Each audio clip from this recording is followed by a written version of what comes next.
Este es un tema del que yo he hablado ya mucho en muchos sitios, pero bueno, creo que vale la pena que lo vuelva a decir una vez más, ¿no? Y es la manera desigual en la que, o sea, la trampa doble, ¿no?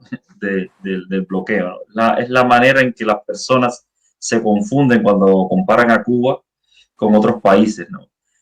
Muchas veces el discurso político da la sensación, o sea, cuando escuchas el discurso político, tienes la sensación de que el mundo es un lugar donde existen 190 países capitalistas ricos y 3 países comunistas pobres. Pero la realidad no es esa, la realidad es que en el mundo existen 30 países capitalistas ricos, 120 países capitalistas pobres, que son incluso más pobres que Cuba, y Cuba está un poco como en el medio. Entonces, más que preguntarse por qué son tan ricos esos 30, había que preguntarse por qué son tan pobres esos 120, ¿no?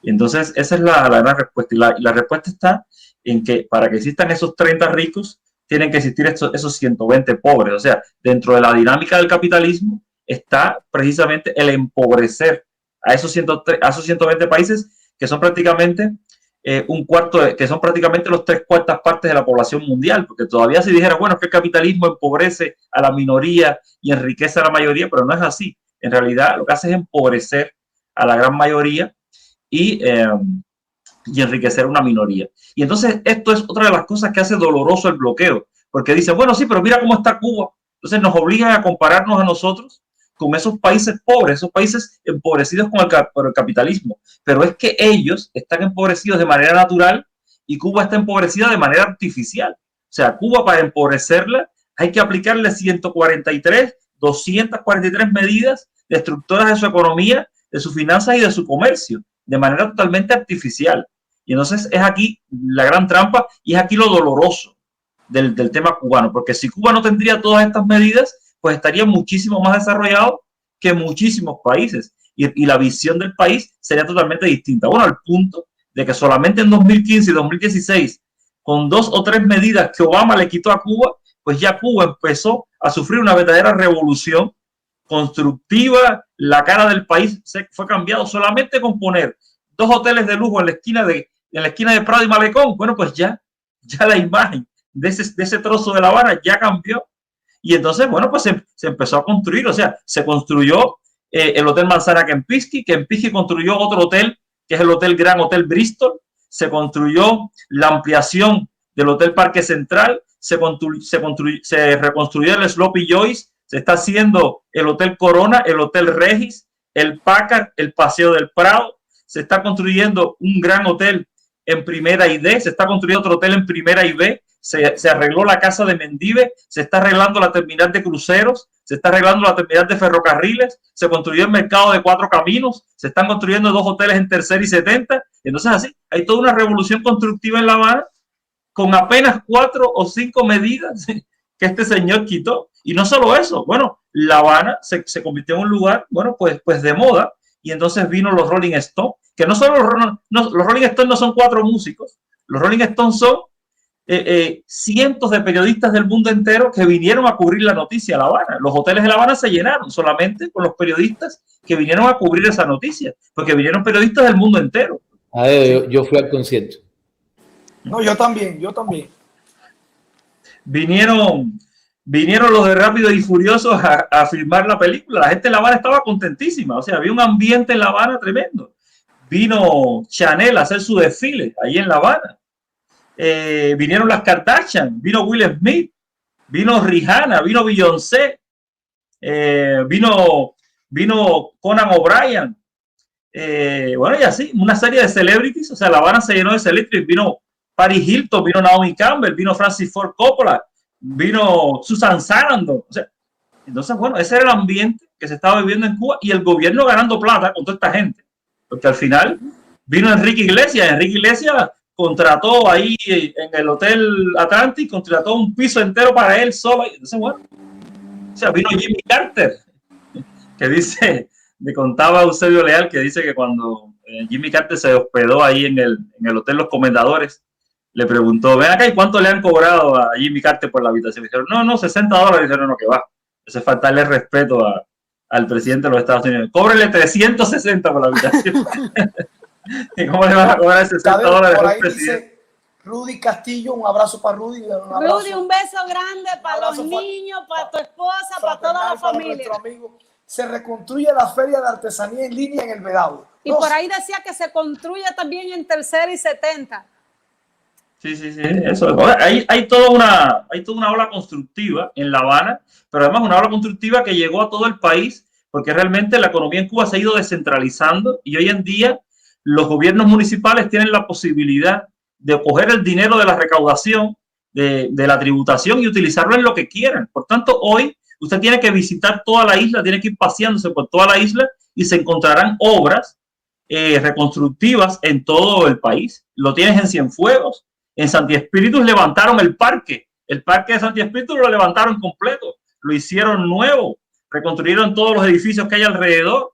En Santiago también hay muchísimas obras, en Holguín hay muchísimas obras, en Pinar del Río, bueno, o sea, en Matanzas, o sea, el centro histórico de Matanzas ha sufrido una restauración tremenda. Todos los edificios que hay alrededor del Parque de la Libertad, el propio Parque de la Libertad, el Hotel Louvre, el Hotel Pelágico, bueno, y así. O sea, es una cosa que se nota, o sea, lo vas notando en la medida que te vas paseando por la isla. Se hicieron muchísimos trabajos en Zaguala Grande, en Remedios. Se han hecho muchísimos trabajos también en la zona de Holguín, que se está trabajando muchísimo. El antiguo Hotel Internacional de Varadero, bueno, los han convertido en una joya. Increíble, bueno, y así. Y eso se ha hecho simplemente con nada, con 4 medidas que quitó Obama, que realmente Obama vino a trampearle a Cuba, porque las 4 o 5 medidas que le quitó a Cuba se las puso a Venezuela para intentar romper la alianza cubano-venezolana. Entonces, el daño que dejó de hacernos a nosotros se lo hizo a Venezuela. Y entonces Venezuela ya no nos pudo mandar los 9.000 millones de barriles de petróleo diario que mandaba para Cuba. Entonces tuvo que reducir los barriles de petróleo a la mitad y Cuba tuvo que gastarse 2.000 millones en comprar este petróleo a Argelia y otros países.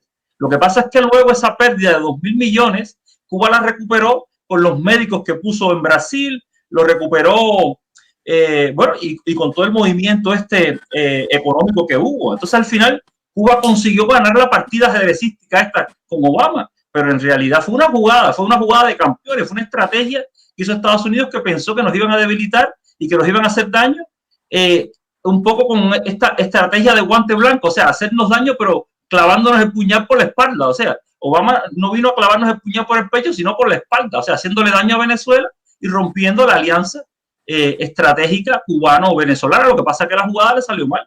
La salió mal porque en cuanto ellos levantaron el banderín, pues entonces la isla se llenó de gente. Empezaron a venir gente, no solo turistas, sino empresarios del mundo entero a hacer negocios con Cuba.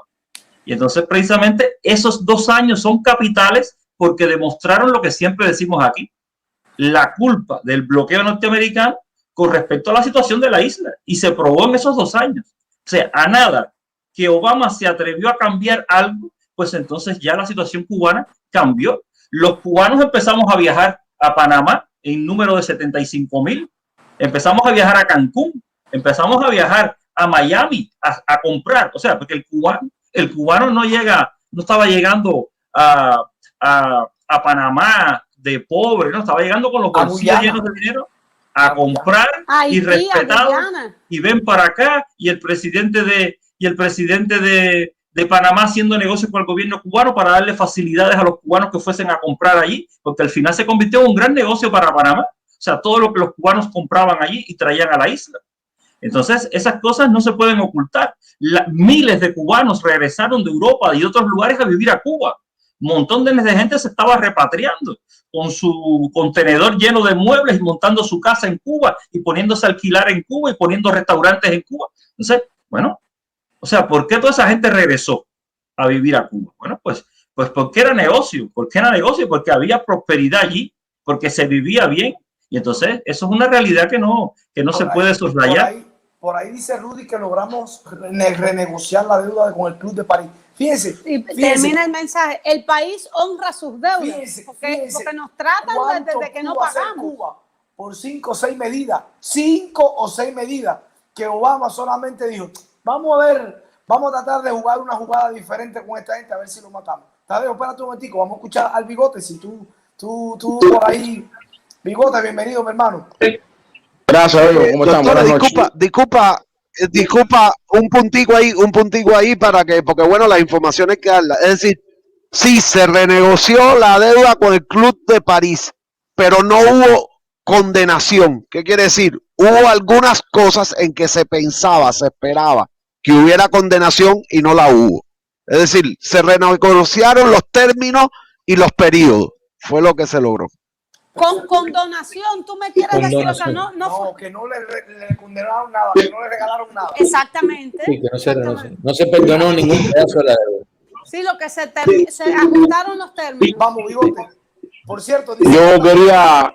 Dice Tata, disculpa un momentico, dice Tata Guerrera que qué está pasando en Hey Malecón. Coño, Tata, me hubieras preguntado a mí que soy el habanero. Ahí se está haciendo un hotel, ahí al costadito del Minrex. Yo soy el tipo de ahí, ese es mi barrio. Venga, Bigote.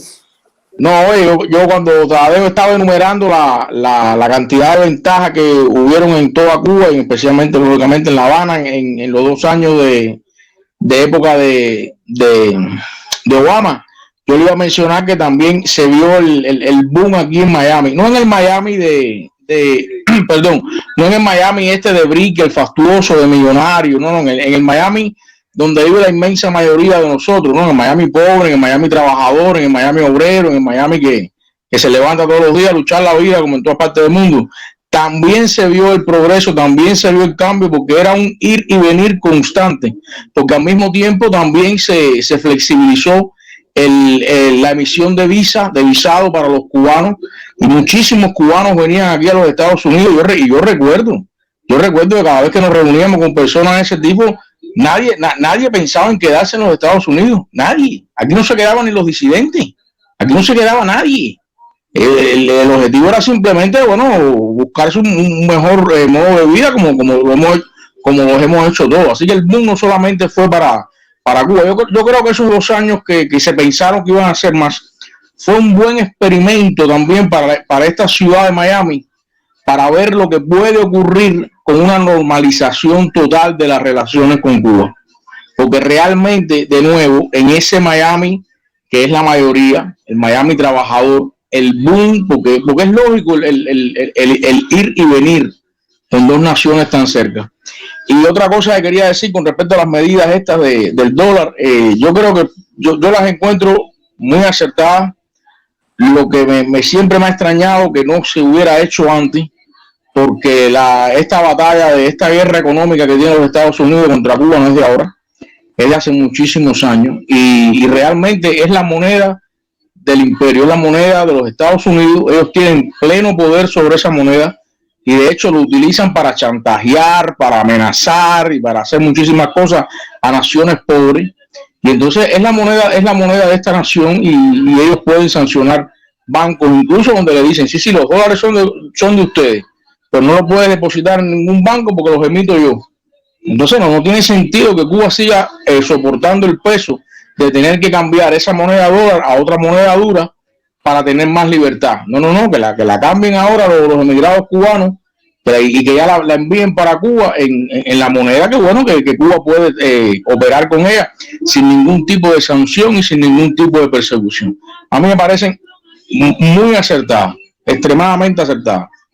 Sí, yo creo también que es inteligente. Yo creo que eso tenía que haber hecho Cuba hace mucho, porque las multas que le pegaban a Cuba por usar el dólar americano eran millonarias, y no solo a Cuba, también al banco al que se depositaba ese dinero. Pero además le quitaban el dinero, lo multaban, pero además lo amenazaban, le decían, bueno, si te cojo otra vez es el doble, el triple. No, lo otro es que ya el banco estaba casi en un tin de nervio cada vez que venía a Cuba. A veces lo hacían escondido, porque además hay gente que quiere ayudar a Cuba, señores, eso es real.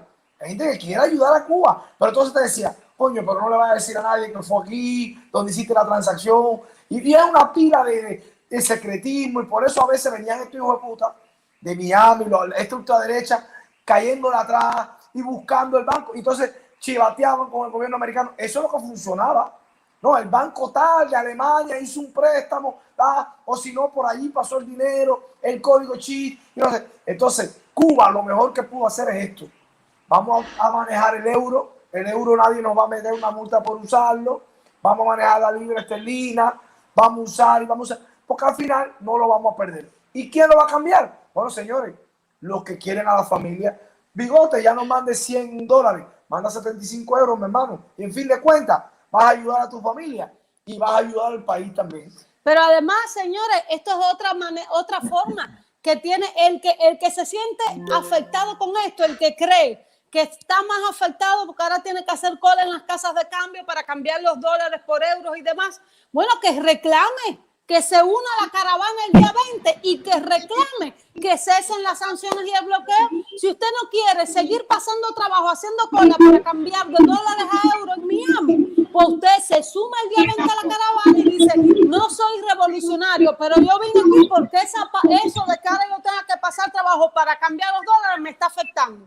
Me afecta porque a mi abuela sí le tengo que garantizar la comida, le tengo que garantizar el aseo y le tengo que garantizar la remesa. Y esto me da más trabajo. Bueno, voy a ir a caravanear porque se elimina el bloqueo, porque ya me tocó a mí mi tiempo, mi tiempo libre, mi trabajo, mi descanso, me tocó y me afectó. No solo afecta a mi familia en Cuba, me está afectando ahora a mí acá. Y entonces esto es una razón más para luchar en contra del bloqueo. Y otra cosa, antes que sigas hablando, Bigote, ahí está los seguidores de Otaola, que ahora son los primeros que están llorando. Fíjate tú qué cosa. Los seguidores de Otaola ahora son los que están llorando. Y ahí está el parón. Y comprando euros también. Exacto. Ahí están. Son los primeros que compran euros. Las consecuencias de lo que Otaola está pidiendo por mucho tiempo. Es eso. Y son ellos los que ahora están fajados porque en Miami le están vendiendo 700 euros nada más al día y tienen que pasar colas kilométricas. Ahí están las consecuencias de Otaola, de pedir más parón, de pedir más. Ahí están las consecuencias. Vamos a ver qué hacen ahora. Dale, Bigote. No, eso, quería decir eso, que son una comunidad, es un grupo de gente que son los que piden el parón, pero al mismo tiempo aprovechan y acaparan los euros. Porque, señores, contra natura no se puede ir. No se puede ir contra natura. Ustedes no pueden, no se puede. No se puede. Entonces a veces yo los veo que hacen piden unas cosas que son incapaces ellos mismos hasta de cumplir, porque es imposible. Es imposible. Eso está claro. Profe. La doctora me quitó la propuesta de la boca. El que no le guste, que vaya a marchar, que vaya a la caravana, que vaya a protestar. Y punto. Y lo que estaba diciendo Bigote es cierto. Aquí hay una zona que aquí le dicen los chinos, el Bigote sabe, allá en Hialeah, y son unos almacenes grandísimos y esa gente vivía de lo que se mandaba para Cuba. Sí, de la gente, no lo que se mandaba, bueno, lo que se mandaba para Cuba, que la gente iba a hacer negocio. La gente venía aquí, compraba y llenaba las maletas, llevaba ¿cómo se llama eso? Que se pasa una vez al año, la importación. Sí, yo sé lo que tú dices. Menaje de carga, creo. Menaje de carga. Menaje de casa. Oye, doctores, y es una zona que no son tiendas, son como unos almacenes grandes, como unos galpones, como unas naves, y con el piso de cemento así, y ahí tienen cantidad de artículos y muy barato, y se vende por mayor. Eso se ha afectado muchísimo. Bueno, con la pandemia, por supuesto, y con el problema de las limitaciones de los viajes. Eso, yo tengo un caso de una gente que yo conozco que tenían una tiendita de dólar, que le dicen acá, esa que se vende por $1, a veces más, pero le dicen dólar. Y ellos vivían también de eso. Ellos vivían el que no era chino porque estaba muy lejos, lo compraba ellos lo compraban un poquitico más caro, a ellos se lo compraban, llenaban sus maletas y la mandaban para Cuba, la llevaban a Cuba.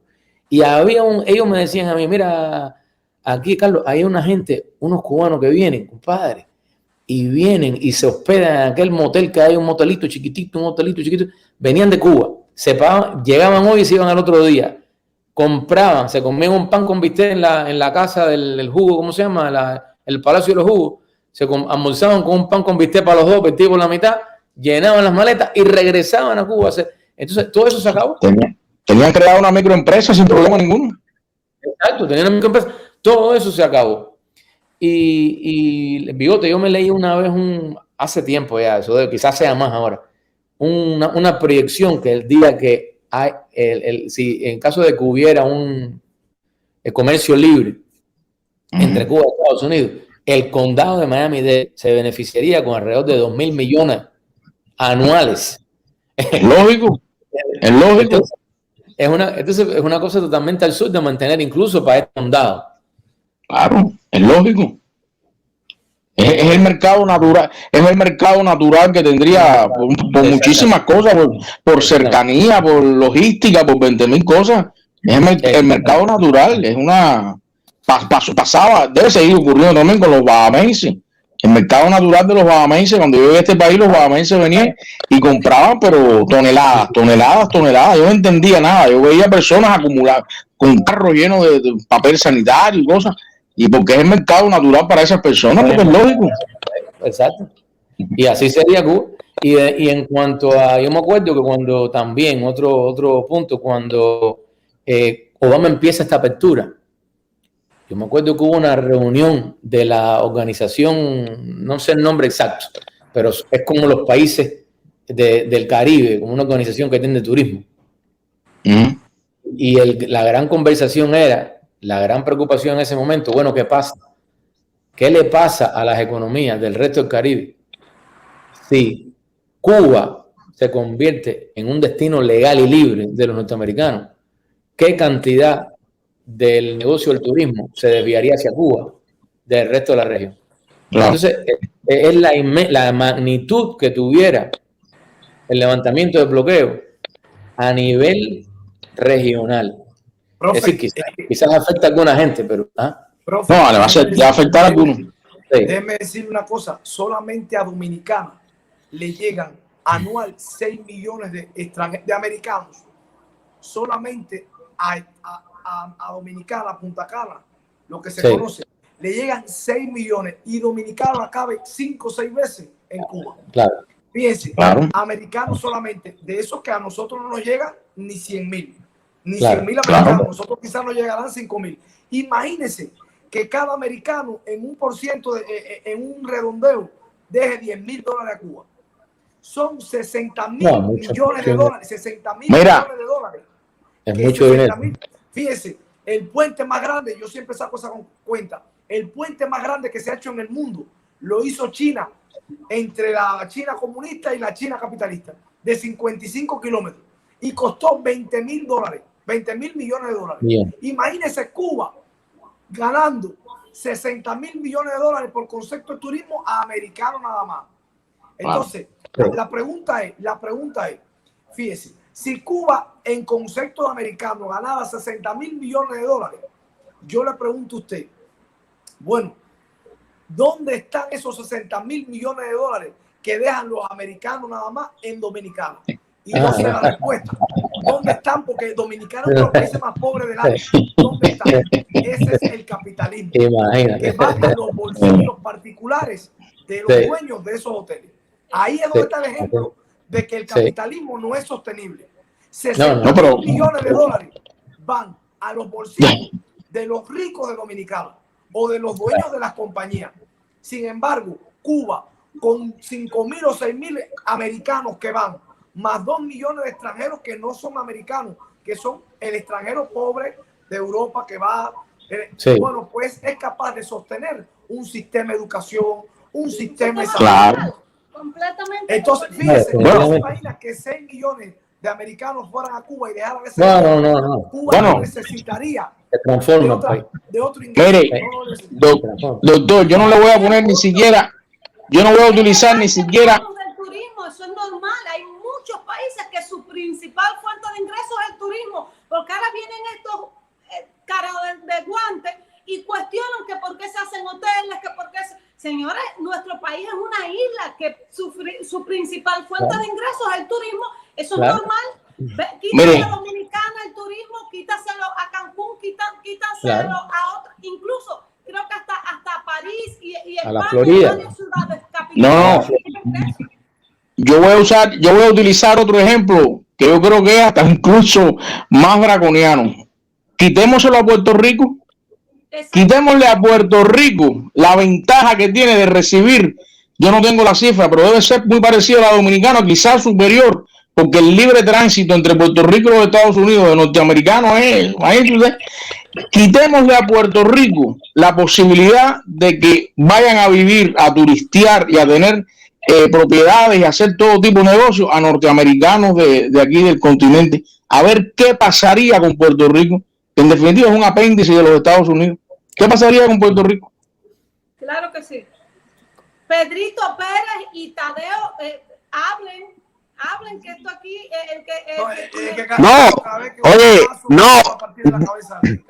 Mira, no te has dado cuenta que estoy luchando hoy con la internet. Estoy luchando con la internet, me he caído varias veces. Te veo y me preocupo. Oye, pero mira, te voy a dar un ejemplo. Te voy a dar un ejemplo que lo veo a las puertas, fíjate. Yo no voy a quitar bloqueo ni nada. Simplemente yo voy a agregar al sistema de turismo de salud las vacunas cubanas por el COVID. Vamos a ver lo que va a pasar a final de este año. Bueno, Cuba está preparándose para eso. Dice Minini La Guerrera, las garrapatas que vemos aquí en el chat llegaron tarde por estar en la cola comprando euros. Ay, Dios mío. Hay garrapatas. Doctores, hay garrapatas en el chat. Parece que hay 2 o 3 que están fajados. Pero ya hay 2 o 3 publicando que no los dejan. Venga, Tadeo. No, bueno, yo lo que quería, Tadeo, dime de los números esos que dije. Imagínate tú, esos números me los has enseñado tú, fíjate, yo... Sí, no, yo lo que quería decir que cuando estaba enumerando